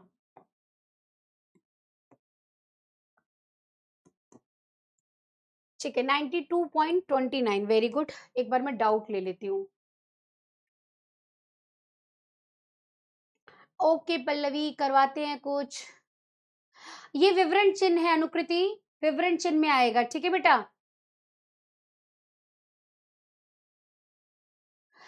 हिंदी के बेटा अलग होते हैं, आप उसको अंग्रेजी से नहीं जोड़ पाएंगे।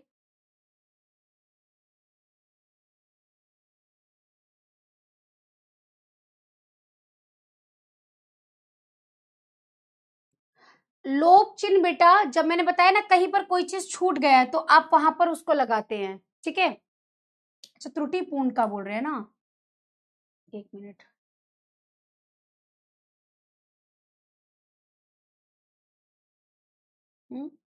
लोप चिन्ह भी उसी को ही कहते हैं, त्रुटि जो हमसे कोई चीज छूट जाती है उसी की जगह पर हम लोप चिन्ह को भी, उसको भी हम लोप चिन्ह ही कहते हैं। ठीक है, कौन सा बोल रहे हो शिवानी बेटा, टॉपिक तो नहीं है ये पूरा। हमने इसमें ये बताया कि विवरण चिन्ह, विवरण चिन्ह क्या होता है, जब हमें बहुत सारी चीजों का ब्यौरा देना होता है। जैसे आप कहो कि मैंने आपसे एक एग्जांपल बोला कि गांधी जी ने कौन कौन से आंदोलन किए, आपसे सवाल पूछा, तो आप पहले ऊपर हेडिंग डालेंगे ना कि गांधी जी ने निम्नलिखित आंदोलन करे। या फिर मैं आपसे सवाल पूछूं कि रामचंद्र शुक्ल की 5 रचनाएं लिखी हैं, ठीक है, तो आप कहेंगे कि रामचंद्र शुक्ल की रचनाएं निम्नलिखित हैं, फिर आप विवरण चिन्ह इस तरह से लगाकर एक एक के नीचे एक लिखना शुरू कर देंगे। तो विवरण मतलब होता है किसी चीज का ब्यौरा देना, बताना। ठीक है, क्लियर है शिवानी बेटा, ये तो हमें भी नहीं पता होता है कि आप लोग ब्लॉक क्यों होते हो, आप लोग कुछ गलत सेंस में बातें कर देते हो, इस वजह से होता होगा।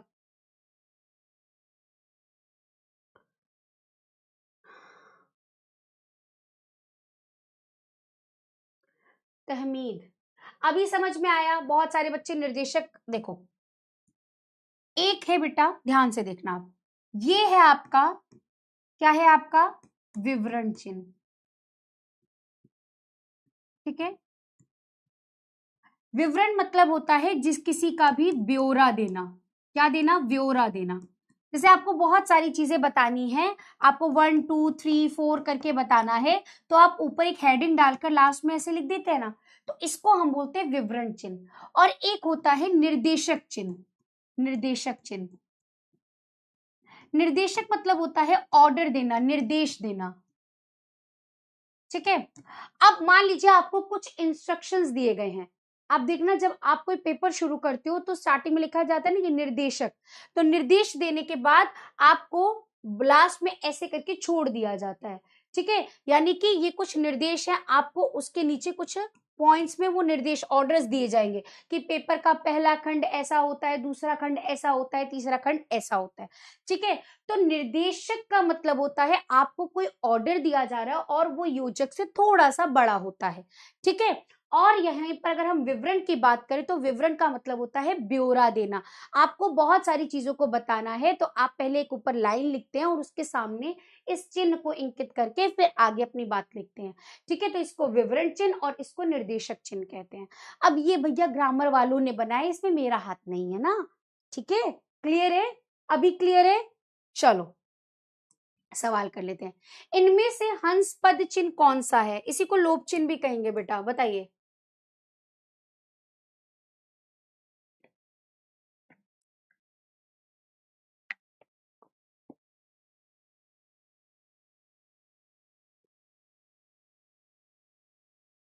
बेटा अभी तो 2 चैप्टर और हैं छोटे छोटे से, वो भी देख लो, फिर करते हैं आगे।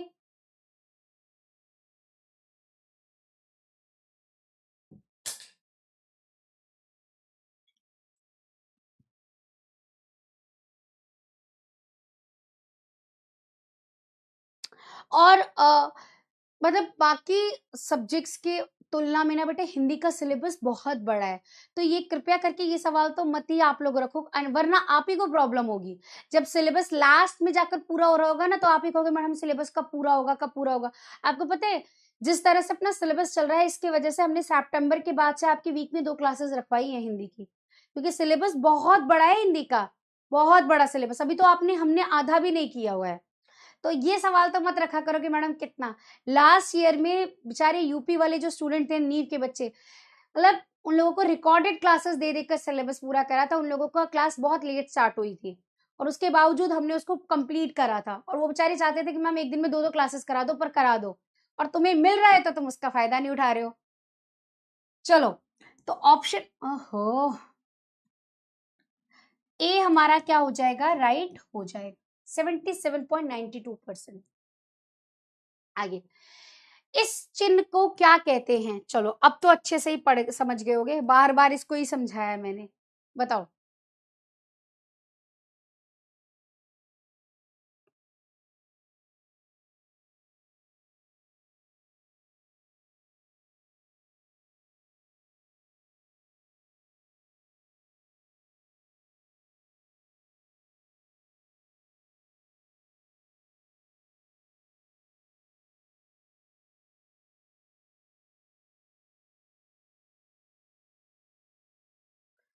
इस विराम चिन्ह को क्या कहते हैं? बताएं।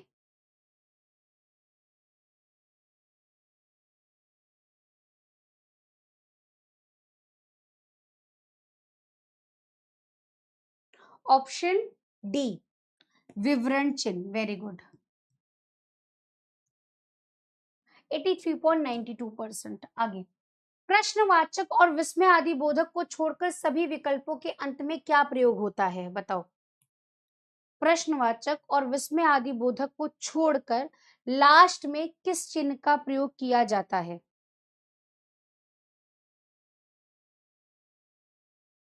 वाक्य के अंत में कौन सा लगता है चिन्ह? बताइए।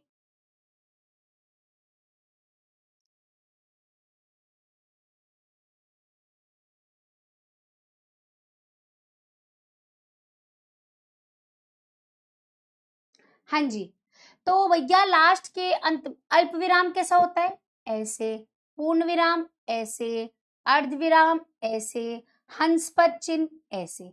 अब भैया हम किसकी बात कर रहे हैं? लास्ट में जो लगता है वो तो होता है हमारा पूर्ण विराम। ऑप्शन बी इसका क्या हो जाएगा? राइट हो जाएगा। तो यहाँ पर 81.99, ऑलमोस्ट 90% बच्चों ने सही उत्तर दिया है।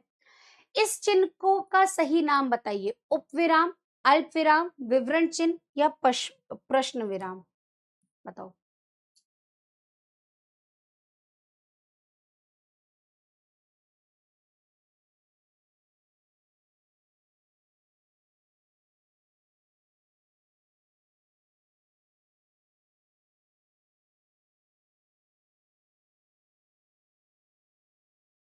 निम्नलिखित में से विराम चिन्ह का सही नाम बताइए। अच्छा, आप लोगों से मैंने एक सवाल पूछा था कम्युनिटी पर और पोल पर, रघुपति राघव राजा राम में कौन सा अलंकार है?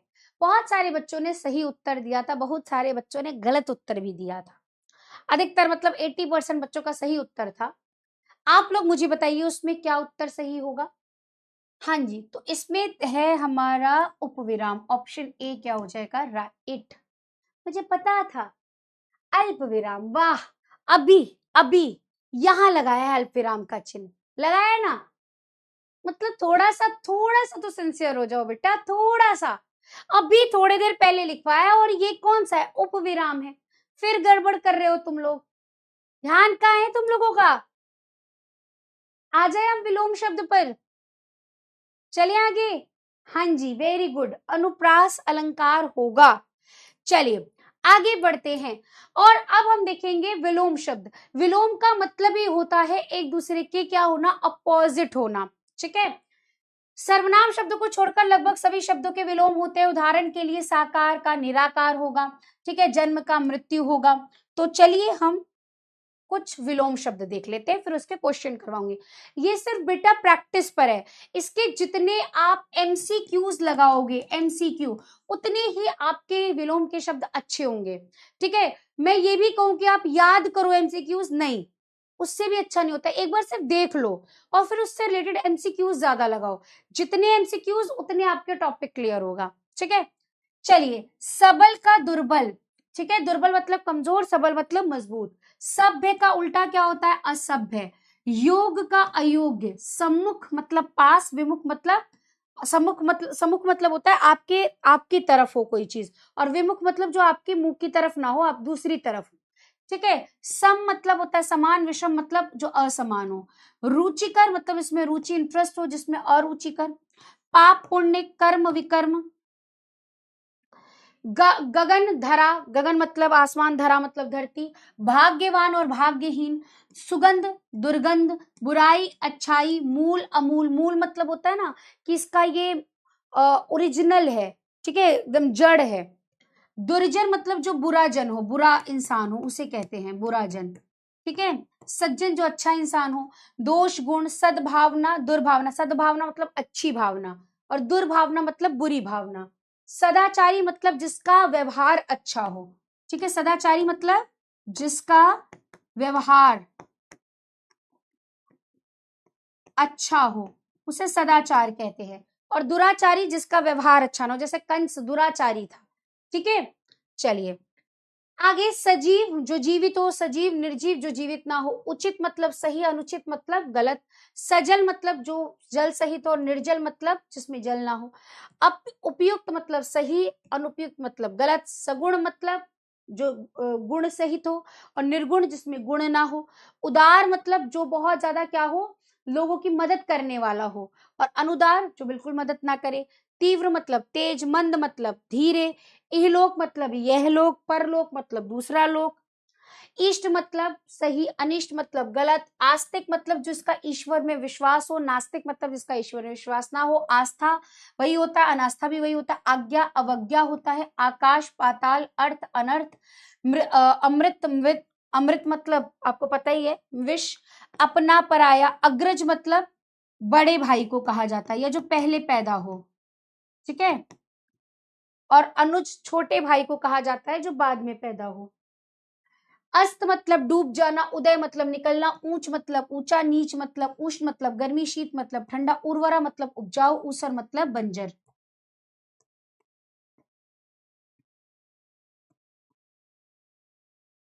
और बंजर। चलिए अब हम सीधे क्वेश्चंस करेंगे। बताएं, अग्रज का विलोम शब्द क्या होगा। अग्रज का विलोम शब्द क्या होगा। ठीक है, अब मैंने आपको देखो कितना मिनट लगा विलोम शब्द पढ़ने में, हार्डली 5 मिनट लगे। ऐसे 5-10 मिनट के अंदर और विलोम पढ़े और फिर क्वेश्चंस लगाइए। जितने क्वेश्चंस लगाएंगे उतना ही आपका विलोम तैयार होगा। विलोम के लिए बेटा आपसे कोई टीचर ये कहे या आप ये सोचकर बैठे कि हमें याद करना पड़ता है, नहीं। किसी भी बच्चे को इतने सारे विलोम शब्द है, हर एक शब्द का एक विलोम भी होता है ना। तो आप क्या सबका विलोम शब्द याद कर सकते हो, नहीं कर सकते हो। और ऐसा कोई स्पेसिफिकली सिलेबस में दिया नहीं गया है कि यही विलोम पूछे जाते हैं, है ना। उसने तो सिर्फ बोल दिया विलोम। तो ऐसे में आपको क्या करना होता है, प्रैक्टिस करनी होती है शब्दों की। एमसीक्यूज के माध्यम से। हाँ, अब मैंने कुछ विलोम दिए हैं जो कई बार एग्जाम में रिपीट होकर पूछे गए हैं, उनको पढ़ लेना बस। ठीक है, चलिए। अग्रज मतलब बड़े भाई को कहते हैं और उसका उल्टा क्या होगा? अनुज। ऑप्शन बी इसका क्या होगा? ज्येष्ठ मतलब होता है बड़ा भाई। ठीक है, ज्येष्ठ भी जेठ को कहा जाता है, आपने पढ़ा होगा। मित्र दोस्त होता है ना, मित्र का उल्टा क्या होगा? दुश्मन होगा।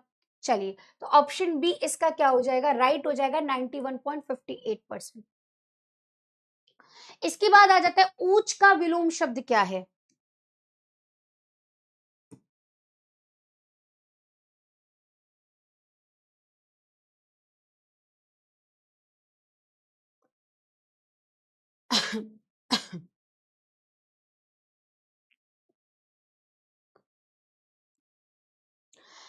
ओके, और लास्ट मंडे नहीं, वेडनेसडे को किसी बच्चे ने आई थिंक बोला था कि मैम टेस्ट में कुछ प्रॉब्लम था। मैंने टेस्ट देखा, टेस्ट में कोई भी प्रॉब्लम नहीं था बेटा। टेस्ट बिल्कुल आपके सिलेबस ओरिएंटेड था। आपने अगर सिलेबस को अच्छे से पढ़ा है तो कोई दिक्कत नहीं आनी चाहिए आपको। ठीक है, चलिए बढ़े आगे। और इस बार के लिए भी तैयार रहना, दीपदान का चैप्टर और इस चैप्टर से आपका टेस्ट होगा 17 तारीख को। ठीक है, तो अच्छे से टेस्ट अटेंड करना है आपको। ओके, तो ऊंच का क्या होगा? नीच। ओह, नीचे नहीं, नीच। Option C. 73.28% बच्चों ने इसका सही उत्तर दिया है। आस्तिक का विलोम क्या होगा बताओ? श्रद्धालु, नास्तिक, धर्मात्मा और पंडित।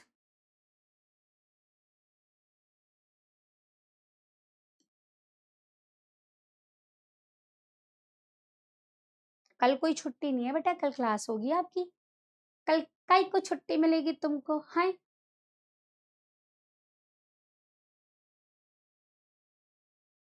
काहे नहीं दे पाओगी बेटा?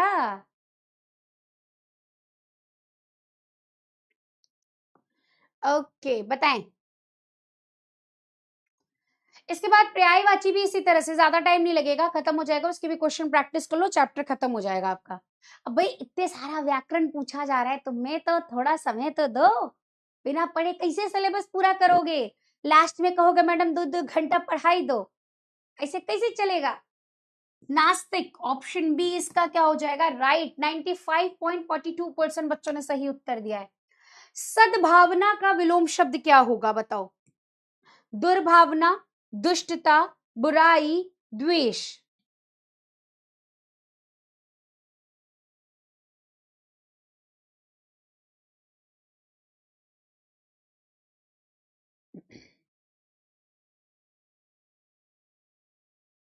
पंद्रह को हॉलीडे है, बढ़िया हॉलीडे है एकदम, बढ़िया तिरंगा एकदम फहराना और एकदम बढ़िया सी फोटो लगाना। अच्छा, तुम्हारे स्कूल में भी वो होता है? स्कूल मतलब गांव में तो अक्सर, अगर आप प्रॉपर गांव से है तो स्कूल में गांव में पूरा एकदम वो परेड टाइप की निकाली जाती है, फिर भैया लड्डू मिलता है, मजा आता है, फंक्शन होता है ना? चलो, तो यहाँ क्या हो जाएगा? सद्भावना का विलोम क्या होगा? दुर्भावना। ऑप्शन ए इसका क्या हो जाएगा? राइट। 93.8%, very good. अगला, योग्य का विलोम शब्द क्या होगा बताओ?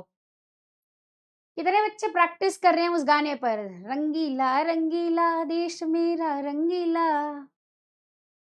इस पर हो रहा है डांस वांस? हाँ, रैली रैली निकल रही है तुम लोगों की रैली। बहुत मजा आता है ना, सच्ची बताओ। मतलब हम मैं ना पंजाबी स्कूल से पढ़ी हुई हूँ। मैं अपना थोड़ा सा बताऊं, मैं दिल्ली में पढ़ाई करती थी और मेरा स्कूल पंजाबी स्कूल था। तो हमारे यहाँ पर मतलब हमारे स्कूल में क्या होता था, जैसे वो होता है ना, गुरपुरब होता है तो रैलीज निकलती थी। जैसे हमारे यहाँ पर पदयात्रा निकलती है, वैसे उनमें भी क्या निकलता है? नगर कीर्तन निकलता है। ठीक है, और वो कीर्तन, नगर मतलब पूरे नगर में घूमा जाता है कीर्तन करते हुए। ठीक है, तो हमारे पास होता था बैंड। ठीक है, बैंड मतलब कैसा होता था? ऐसे वाला बैंड बजाने वाला। और बढ़िया तरीके से हम लोगों को बैंड से थोड़ा मतलब होता था। हमें मजा ये आता था कि हमको एक थैला दिया जाता था, और वहां पर ना खाने को, तो मैं बता रही हूँ सच्ची सच्ची, तो छोटे होते तो छोटे में तो यही अच्छा लगता है, तुमको भी यही अच्छा लगेगा। और स्टॉल्स लगते थे, और स्टॉल्स पर पता है फास्ट फूड की सारी चीजें होती थी, वही मतलब बड़ी बड़ी चॉकलेट्स होती थी, खाने को इतना अच्छा अच्छा चीज होता था। हमारा बैंड बजता हुआ हमारे सामने अगर कोई अच्छी चीज आ गई, बैंड छोड़, पहले उसको लेना है। तो ये वाली सिचुएशन होती थी। तो हमारी टीचर साथ साथ चलती थी तो आंख दिखाती थी, बजाते हुए चलो। हाँ, तो हम सोचते थे कोई हमारे थैले में ही आकर डाल दे। ठीक है, तो रैली में मजा तो बहुत आता है। चलिए, योग्य का विलोम शब्द क्या होगा? तो अयोग्य होगा। ऑप्शन बी इसका क्या हो जाएगा? राइट, 95%। चलिए आगे बढ़ते हैं। लास्ट टॉपिक बचा है अपना पर्यायवाची। पर्यायवाची का अर्थ होता है समान अर्थ। इसको ना एक और नाम जाना जाता है समानार्थी शब्द से। समान अर्थ देने वाले शब्द, यानी एक ही शब्द के जब बहुत सारे अर्थ निकलते, मतलब एक ही अर्थ के बहुत सारे शब्द बन जाते हैं, तो उसको हम समानार्थी या पर्यायवाची भी कहते हैं। जैसे आप पढ़ते हैं जल, पानी, है ना, पानी भी बोलते हैं, जल भी बोलते हैं, वारी भी बोलते हैं, या आप कमल बोलते हैं, जलज बोलते हैं, पंकज बोलते हैं, है ना, अंबुज बोलते हैं। तो एक ही अर्थ वाले शब्द के अनेक जब नाम होते हैं उसी को हम पर्यायवाची कहते हैं। तो इसे हमें करना होता है याद। अब यहाँ पर मैं आप लोगों को कुछ इंपॉर्टेंट पर्यायवाची बता रही हूँ, हालांकि सारे पढ़ने आपको। जैसे अचल, अचल किसे कहते हैं? गिरि यानी पर्वत को कहते हैं। अग्नि, अग्नि किसे कहा जाता है? आग को। अचला किसे कहा जाता है? पृथ्वी को। अक्षर, मोक्ष, वर्ण, शिव को कहा जाता है। अपमान, अप्सरा, अधर्म। ठीक है, इसी तरह से अमृत का सुधा, अमीय, ये इंपॉर्टेंट एग्जाम में आता है। अभिजात, श्रेष्ठ, पूज्य। अभिप्राय, अर्थ, तात्पर्य। अरण्य, ये भी इंपॉर्टेंट है, वन। ठीक है, आप लोग जब रामायण पढ़ते हैं तो उसको बोला जाता है अरण्य कांड, है ना, जब वो वनवास गए थे ना तो उसको बोला जाता है। ठीक है, अश्व, अश्व भी इंपॉर्टेंट एग्जाम में पूछा जाता है। हय, बाजी, तुरंग, घोटक, घोड़ा, रविसुत। ठीक है, असुर, दनुज, दानव, दैव, राक्षस। अन्वेक्षण मतलब होता है खोज करना, जांच करना, शोध करना। आकाश, गगन, नभ, अंबर, व्योम। आदित्य, सूर्य को कहा जाता है, इंपॉर्टेंट है ये भी। भास्कर, दिवाकर, दिवकर, सूर्य, रवि। अच्छा, आपको पता है सूर्य की पुत्री किसे कहा जाता है? पुत्री यमुना को कहा जाता है, यमुना को। ठीक है, तो कहीं पर भी अगर आपको ये लिखा हुआ मिल जाए अर्कजा, तो वो यमुना का पर्यायवाची होगा। ठीक है, इसी तरीके से सूर्य का पुत्र घोड़े को कहा जाता है। ठीक है, इस मतलब ऐसे मिलते जुलते शब्द आपको याद कराएंगे। आनंद, सुख, चैन। गंगा, गंगा का मोस्ट इंपॉर्टेंट एग्जाम में कई बार आता है। भागीरथी, जानवी, सुरसरी। सुरसरी, सरी का मतलब होता है नदी, देवताओं की नदी, इसलिए उसे सुरसरी कहा जाता है। देवसरी। त्रिपतगा, गृह, घर, सदन, भवन, मंदिर, धाम, धाम होगा ये, धाम, निकेतन। चंद्रमा इंपॉर्टेंट है। निशा, नाथ, इंदु, विधु, शशांक। ठीक है, चमक, प्रभा, ज्योति, द्युति, दीप्ति, कांति, शोभा, छवि, आभा। चंदन, मलय, दिवगंध, हरिगंध, मलयज। जलवारी इंपॉर्टेंट, नीर, पय, तो, पानी। आंख, लोचन, नयन, नेत्र, चक्षु, दृग, अक्षी और अंबक। गणेश, विनायक, एक दंत, गजानन। चोर, तस्कर, दस्यु, रजनीचर। किरण, मरीचि, मयूख, अंशु। किरण इंपॉर्टेंट है बेटा। अंशुकर, रश्मि, प्रभा। कुबेर, किन्नर, नरेश, यक्षराज, धनन, धनाधिपि और राजराज। Yamuna most important. सूर्य सुता, सूर्य तनया। देखो सूर्य सुता, सुता मतलब होता है बेटी, सूर्य की बेटी सूर्य सुता। सूर्य तनया, सूर्य के तन से पैदा होने वाली, सूर्य तनया। कालिंदी, अर्कजा, अर्कजा, अर्क सूर्य का पर्यायवाची, और जा लगाए तो अर्कजा यानी अर्क तो सूर्य की पुत्री। कृष्णा भी कहा जाता है। तालाब, सर, सरोवर, तड़ाग, हृदय, पुष्कर, ये भी इंपॉर्टेंट है। हालांकि इसके अंदर सारे इंपॉर्टेंट ही मैंने रखे हैं, पढ़ लेना इनको।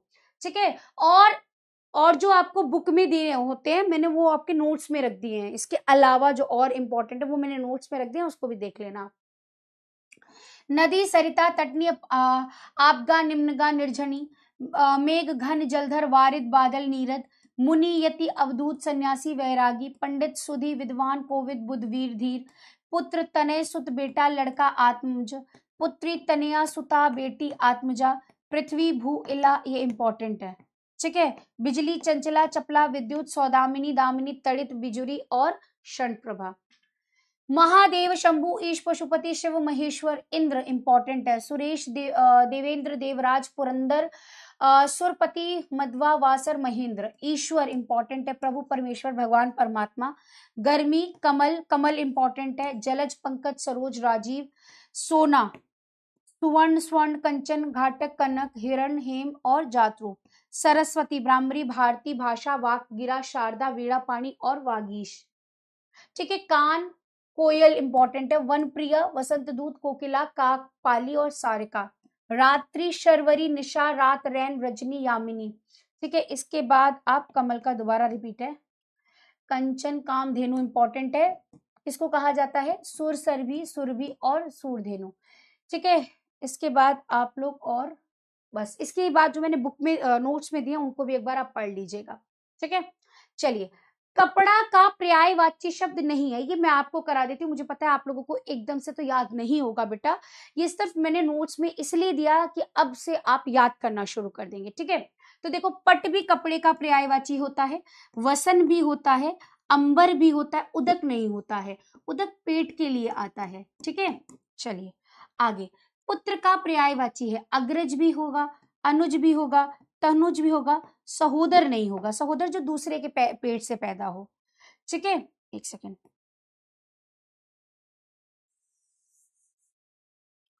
नेक्स्ट, पर्यायवाची की दृष्टि से कौन सा युग्म सुमिलित नहीं है? मीन, शफरी, यानी ये मछली का पर्यायवाची है, ठीक दिया है।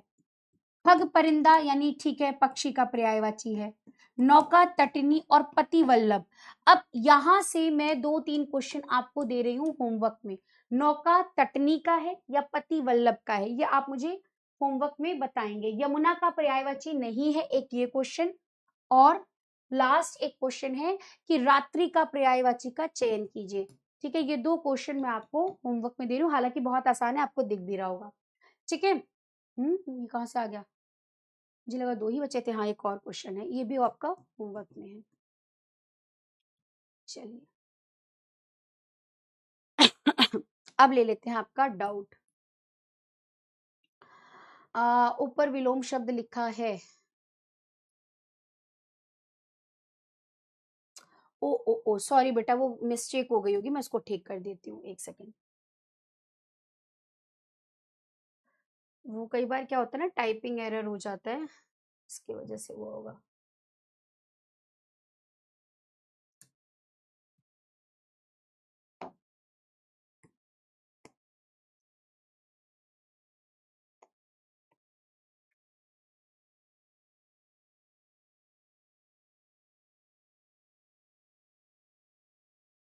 ठीक है।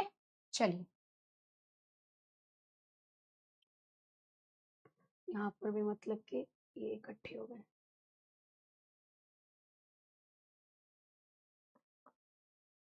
ओके, तो अब ले लेते हैं आपके डाउट्स। और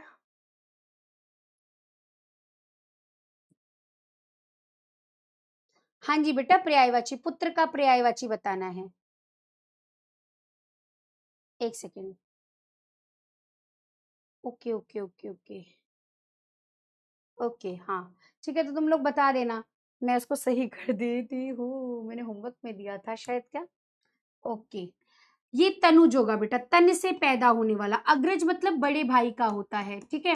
अनुज छोटे भाई का होता है। और तनुज, तनुज बोला जाता है तन से पैदा होने वाला। ठीक है। सहोदर होगा पेट से दूसरे के पेट से पैदा होने वाला। ओके, चलिए आगे बढ़ते हैं। हाँ बेटा, लवली ये नोट्स में लिखने हैं। दीपदान का डीपीपी अलग है, ऐसा कुछ हुआ है क्या इस बार बेटा? मैं एक बार राहुल डीपीपी चेक कर लूंगी। ठीक है।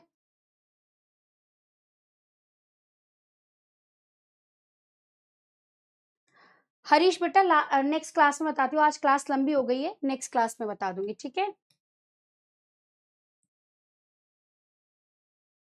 अब तो सही कर दिया ना बेटा, पुत्र का पर्यायवाची है। ठीक है। ऑफ कोर्स उत्कर्ष जी जरूर मिलेंगे, अच्छे नंबर ले आओ, फिर मिलते हैं बेटा। याद आपको एकदम से नहीं होगा, मैं आपको ये एक और चीज बताएं। आशिया बेटा, क्या आपका सवाल है? सवाल रखते तो आई थिंक आपको यहाँ पर जवाब भी मिल जाता है ना। आपने ये लिख दिया कि मैम मेरा रिप्लाई नहीं करती, रिप्लाई तो मैं ऑब्वियसली करती अगर यहाँ पर सवाल होता। देखो ऐसा नहीं होता, यहाँ पर ना बहुत हजारों बच्चे हैं हमारे पास, जितना हो सकता है हम उनका जवाब देने की कोशिश करते हैं। अगर एक ही क्लास में सबके डाउट्स लेने लग जाएंगे तो आप सोचिए ना चैप्टर कंप्लीट हो पाएगा बेटा। पर हम पूरी कोशिश करते हैं कि ज्यादा से ज्यादा हम डाउट्स ले पाए। तो यहाँ पर अगर तुमने अपना डाउट रखा होता तो अब तक हो गया होता, है ना। चलिए 1 सेकंड दीजिएगा मुझे, कुछ तो गड़बड़ हुआ है क्या।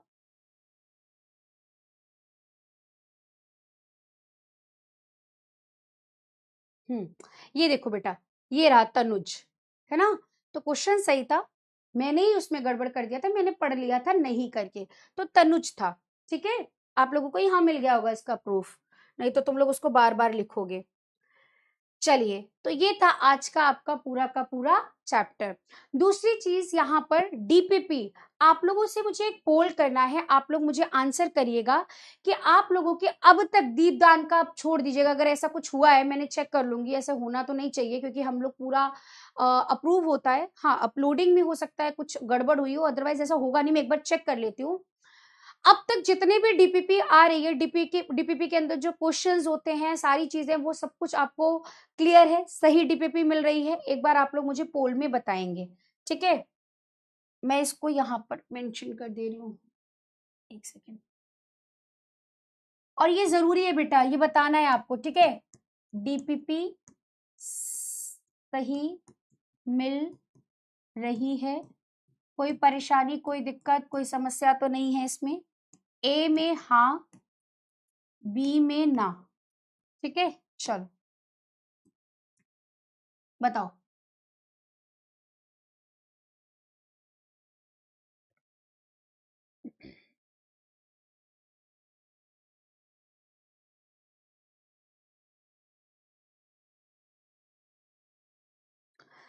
और जहां तक मुझे पता है डीपीपी बिल्कुल सही चल रही है। हाँ, अपलोडिंग में कुछ दिक्कत आई हो, बाकी सिलेबस वगैरह तो सब कुछ, डीपीपी के क्वेश्चन सब कुछ चैप्टर से रिलेटेड होता है, ऐसा कोई भी क्वेश्चन नहीं होता जो चैप्टर से बाहर का हो, कोई दिक्कत हो, है ना। अगर आप लोग डीपीपी ईमानदारी से लगाते हैं तो ही इसका पोल का आंसर करिएगा, ईमानदारी से अगर आप लोग नहीं लगाते हैं तो आप लोग आंसर मत करिएगा, क्योंकि आप लोगों को पता ही नहीं होगा, फिर कुछ भी लिख दोगे तुम, है ना। तो डीपीपी लगाते हो तो जरूर बताओ, और नहीं लगाते हो तो बहुत गलत बात है, इससे ये भी पता चलेगा कितने बच्चे नहीं लगाते हैं। ओके रोहित, मैं एक बार चेक कर लेती हूँ।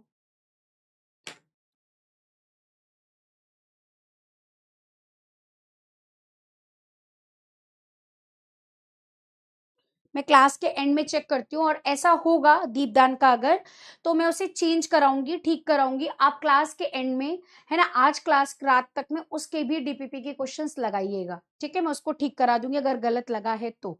ठीक, चलिए, तो यहाँ पर आ जाते हैं हम लोग, ऑप्शन ए लेकर चलते हैं, इसे पता चल जाएगा। बिल्कुल 73% बच्चों ने बिल्कुल कहा है सही आ रहा है, ठीक है। ओके, तो हम लोग इसी को लेकर चलेंगे।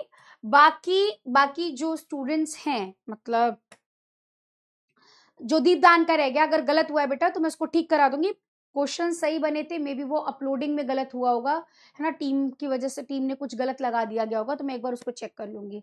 ठीक है बेटा जी, चलिए, तो आज की क्लास को यहीं पर एंड करते हैं। आप लोग एक बार मुझे बताएंगे आज का चैप्टर सभी को क्लियर है, अगर क्लियर है तो एक बार थम्स अप कर दो। मैम क्लास के नोट्स नहीं बेटा, सारे दोनों क्यों लिखोगे, कॉपी में सिर्फ आपको क्या लिखना है, कॉपी में सिर्फ आपको शुद्ध अशुद्ध लिख लो थोड़े से, ठीक है, विलोम शब्द लिख लो, आप लोग लिखने से प्रैक्टिस हो जाती है, ठीक है। पर्यायवाची जो मैंने यहाँ क्लास नोट्स में कराए हैं उनको लिख लो आप। बाकी आपके पास जो पीडीएफ है उनको सिर्फ पढ़ो, सिर्फ उसको पढ़ो, उसको आपको लिखना नहीं है कॉपी में, उसको सिर्फ पढ़ा, फिर आप उस पर एमसीक्यूज लगाओ। एमसीक्यूज आपको आराम से मिल जाते हैं, जितने एमसीक्यूज लगाओगे उतनी आपकी अच्छी तैयारी होगी, ठीक है बेटा जी। तो नोट्स ऐसे बनाने हैं। बाकी यूपी टॉपर्स कैसे बनते हैं, कैसे तैयारी करते हैं इस पर हम नेक्स्ट क्लास में, जब हमारी छोटा कोई चैप्टर होगा उसमें मैं जरूर बताऊंगी। मैं जब भी कोई छोटा चैप्टर होता है उसमें टिप्स बताती हूँ, ट्रिक्स बताती हूँ, तैयारी कैसे करनी है, क्या स्ट्रैटेजीज होती है, हम इस सब पर बात करते हैं। पर अभी थोड़ा सा मैं सिलेबस खींच दूं, फिर हम इन सब पर भी बात करेंगे। ठीक है बेटा जी, चलिए। तो आप लोगों को सर्वप्रथम स्वतंत्रता दिवस की हार्दिक हार्दिक हार्दिक शुभकामनाएं। आप लोग जीवन में इस आजादी के महत्व को समझिएगा। ये आजादी हमें यूं ही आसानी से नहीं मिली है ना, इसके पीछे बहुत लोगों का योगदान रहा है, कभी उनको विसरना नहीं, उनको कभी भूलना नहीं। और हमारे आप में से जितने भी ऐसे स्टूडेंट हैं जिनकी फैमिली से कोई अगर सैनिक है, तो उसका मुझे सैल्यूट है, मेरी तरफ से उसको सैल्यूट है कि उनकी वजह से, और एक बहुत बड़ा दिल से धन्यवाद है कि उनकी वजह से आज मैं यहाँ पर पूरी खुली सांस में आराम से पढ़ा पा रही हूँ, आजाद हूँ। तो आप लोगों की वजह से हूँ, धन्यवाद। और उस हर एक बच्चे को भी धन्यवाद, उसके पूरे परिवार को धन्यवाद, क्योंकि उन्हीं ने बलिदान दिया है, अपने घर के एक गार्जियन को वहां पर खड़ा रख रखा है हम सबकी रखवाली के लिए। तो अपने सैनिकों को कभी जीवन में बेटा मत भूलेगा, किसान और जवान, यही तो सबसे बड़ी हमारी हिम्मत है। ठीक है, तो इनको कभी भी भूलना नहीं है। ठीक है, तो जय जवान जय किसान, एक बार एक नारा हो जाए, जय जवान जय किसान, वंदे मातरम। तो इसी से आज की क्लास को करते हैं एंड, मिलेंगे नेक्स्ट क्लास में। तब तक के लिए आप सभी लोग पढ़ते रहे। और हाँ भैया, बीच में हमारी आ रही है जन्माष्टमी, कृष्ण जन्माष्टमी। हाँ, तुम में से बहुत लोग जो कान्हा बन के घूम रहे हो ना, तो कृष्ण जन्माष्टमी की भी बहुत सारी शुभकामनाएं। और जाओ भैया, कान्हा और राधा बनो। ठीक है, और गाने गाओ बरसाने की छोरी, है कि नहीं। चलिए, तो आज की क्लास को यहीं पर करते हैं एंड। धन्यवाद, बाय बाय।